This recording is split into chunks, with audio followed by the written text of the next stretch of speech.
આગળ વધીએ પાણીનો નિકાલ ન થતા અમદાવાદના બાવળાના લોકો પરેશાન થઈ ચૂક્યા છે। જી હા, મોટા સમાચાર સામે આવી રહ્યા છે અમદાવાદથી, જ્યાં અમદાવાદના બાવળાના લોકોએ આત્મવિલોપનની ચીમકી ઉચ્ચારી છે।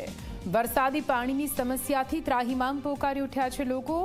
આત્મવિલોપનની ચીમકીના મેસેજ વાયરલ થતા તંત્ર દોડતું થયું। રત્નદીપ અને સ્વાગત સોસાયટીના રહીશોએ આપી છે ચીમકી। સોસાયટીમાં કમરથી ઉપરના પાણી ભરાતા મોટું નુકસાન। બાવળાના અંદાજે 1000 જેટલા મકાનોમાં પાણી ભરાયા છે। વરસાદ બંધ થયાના 2 દિવસ છતાં પણ પાણીનો નિકાલ નથી થયો। એસડીએમ અને પોલીસે સ્થાનિકોને સમજાવવાનો પ્રયાસ હાથ ધર્યો। દર વર્ષે 15 દિવસ સુધી પાણી ભરાઈ રહેવાની ફરિયાદો અને તેના કારણે રોગચાળો વકરવાની ભીતિ પણ આ તમામ સ્થાનિકોને પડતી હોય છે।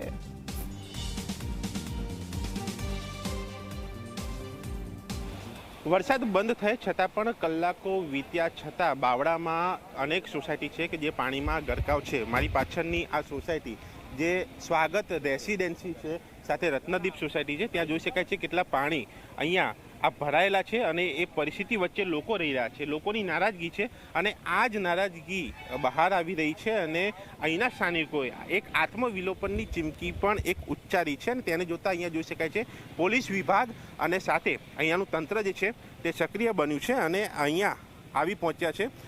એસડીએમ સાહેબ, અહીંયાની પરિસ્થિતિ શું છે, શું તમારા તરફથી હવે? જે ઉપરવાસથી જે ખેતરોમાં વરસાદી પાણી ભરાયેલા છે એની આવક ચાલુ છે અને એની સામે બાવળાથી સિટીનું પાણી બહાર પણ જઈ રહ્યું છે। જ્યારે ઉપરથી પાણીની આવક ઓછી થશે એટલે સોસાયટીમાંથી પાણીનો નિકાલ થઈ જશે। વર્ષો જૂની આ પરિસ્થિતિ છે, તંત્ર સાંભળતું નથી, એ સોસાયટીઓના આક્ષેપ છે। એમાં જે વરસાદી પાણી ઉપરથી આવે છે ને એના માટે લાંબા ગાળાનું આયોજન હાથમાં જ છે। એ બાબતનું આયોજન કરીને ભવિષ્યમાં આનો નિકાલ કરશે। ક્યારે આ પરિસ્થિતિમાંથી મુક્તિ ક્યારે મળશે? હજુ કેટલા વર્ષ રાહ જોવાય? ના, બહુ આવતા વર્ષે આવું નહીં થાય। આવતા વર્ષે આવું નહીં થાય। જી। અત્યારે જે થયું તો આપ જુઓ કેવી રીતે અહીંના સ્થાનિકોને પારાવાર મુશ્કેલી વેઠવાનો વારો આવ્યો છે ને માત્ર આ વર્ષ નહીં પરંતુ દર વર્ષે 15 દિવસ સુધી આ જ રીતે પાણીમાં રહેવાનો વારો અહીંના સ્થાનિકોને આવતો હોય છે। તંત્રએ અહીંયા ગંભીરતા દાખવવી પડશે, કેમ કે હવે અહીંના સ્થાનિકો આત્મવિલોપનની ચીમકી ઉચ્ચારી રહ્યા છે। વધુ માહિતી સાથે અમારા સંવાદદાતા દર્શલ ઘટના સ્થળેથી જોડાઈ ગયા છે। દર્શલ, સીધા આપની પાસે આવીશું। અમદાવાદના ઘણા એવા વિસ્તારો છે કે જ્યાં હજુ વિકાસ નથી પહોંચ્યો તે સવાલ ઉઠે। આપ અત્યારે હાલ એવા જ એક વિસ્તારમાં છો જ્યાંના સ્થાનિકો વિકાસના અભાવે, જે પ્રાથમિક સુવિધાઓ મળવી જોઈએ ન મળવાના અભાવે આત્મવિલોપન સુધીની ચીમકી ઉચ્ચારી રહ્યા છે। શું કહેવું છે એમને? શું કઈ તકલીફો તમને પડી રહી છે? દર્શલ,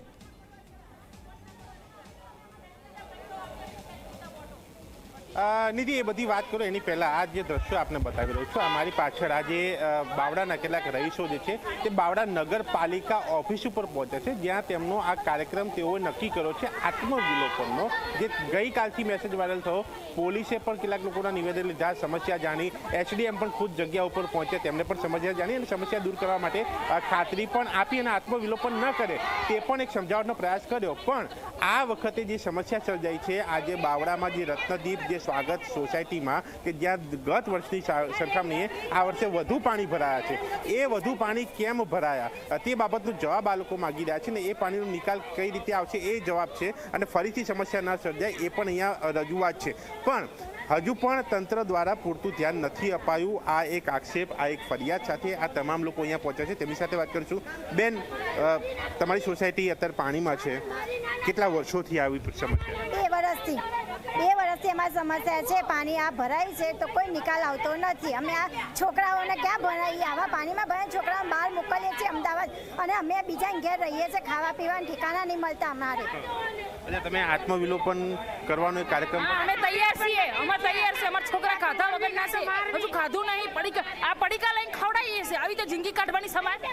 પોલીસ આવી, એસડીએમ આવી। રત્નદીપમાં 40 વર્ષથી રહું છું, કોઈ તકલીફ નથી। 2 વર્ષથી અંડરબ્રિજ બન્યો રેલવેનો, 2 વર્ષથી એટલું પાણી ભરાય છે। આવતા વર્ષે એવું કીધું કે તમારું પાણી નહીં ભરાય, અને મહિના પડે અમે અગાઉ કર્યો તો કે પાણી તમારું નહીં ભરાય, તોય પાણી એની કરતાં ડબલ થઈ ગયું છે। ઘરમાં બધા સામાન બધું પાણીમાં તરસે, ફેમિલી વિખાઈ ગયું છે। અને 2 ફેમિલી, અમે 10 જણ રહીએ છીએ ઘરમાં, સાસુ સસરાને અલગ મૂક્યા, ઘરના અલગ મૂક્યા, અમે અલગ રહીએ છીએ। કેટલા દિવસ સારા લાગીએ?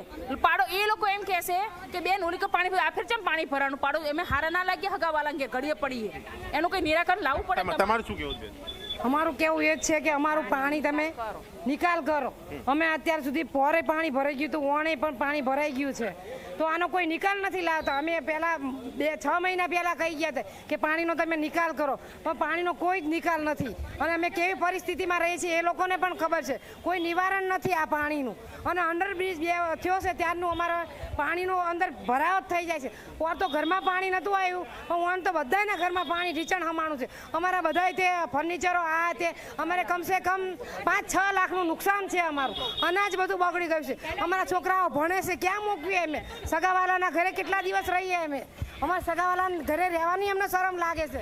ઘરમાં 10-10 જણા હોય, કોના ઘરે રહીએ અમે? એટલે નિધિ, અહીંયા વાત છે નુકસાનીની, સમસ્યાની, હાલાકીની.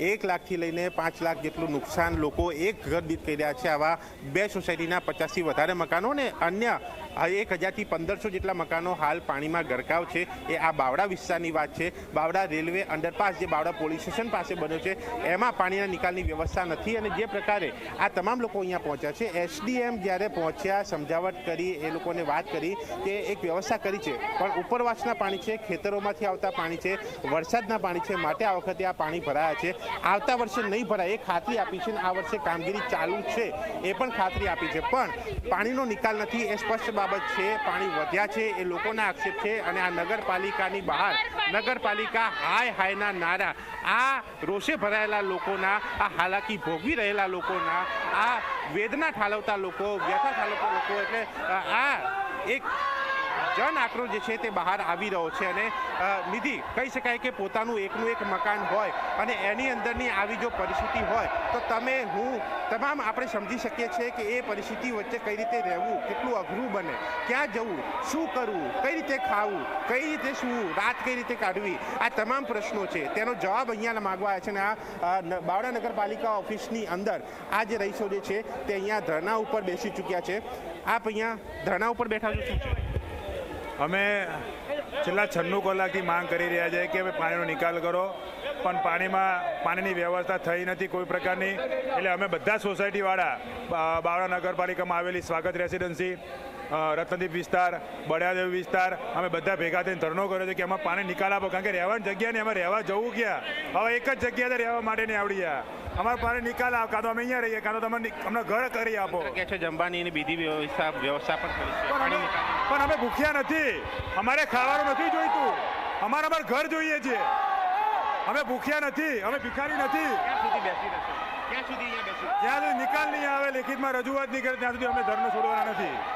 જ્યાં સુધી સમસ્યાનો નિકાલ નહીં ત્યાં સુધી આ તમામ લોકો બેસી રહેશે. અને નગરપાલિકા હાયના નારા આ ઓફિસમાં લાગી રહ્યા છે. અને ધારાસભ્ય અહીંયા હાજર થાય તે એક અહીંયા માગ છે, મામલતદાર હાજર અહીંયા થાય એ માગ છે. અને સમસ્યાનો ઉકેલ ત્વરિત લાવવામાં આવે તે આ રોષે ભરાયેલા લોકોની માગ છે. નીતિ, બિલકુલથી આભાર પૂરી માહિતી માટે દર્શલ. તો આપ જુઓ કેવી રીતે સ્થાનિકોમાં ભારોભાર આક્રોશ ફેલાયેલો છે.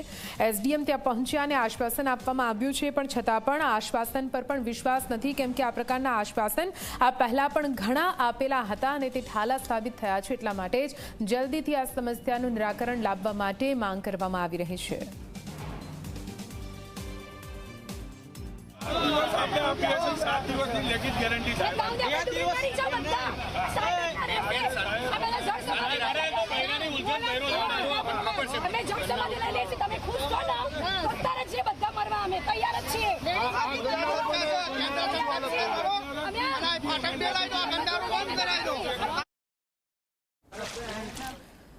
તો આપે જોયું કેવી રીતે ભારોભાર આક્રોશ આ તમામ લોકોમાં અમને હોય પણ કેમ નહીં, શું પરિસ્થિતિ સર્જાય છે આ દ્રશ્યોમાં આપ જોઈ શકો છો. દર વખતે પાણી ભરાતું હતું, પરંતુ આ વખતે દર વખતે ભરાતું હતું તેનાથી વધારે પ્રમાણમાં પાણી ભરાયું છે અને પાણી નિકાલની પણ કોઈ વ્યવસ્થા નથી કરવામાં આવી રહી.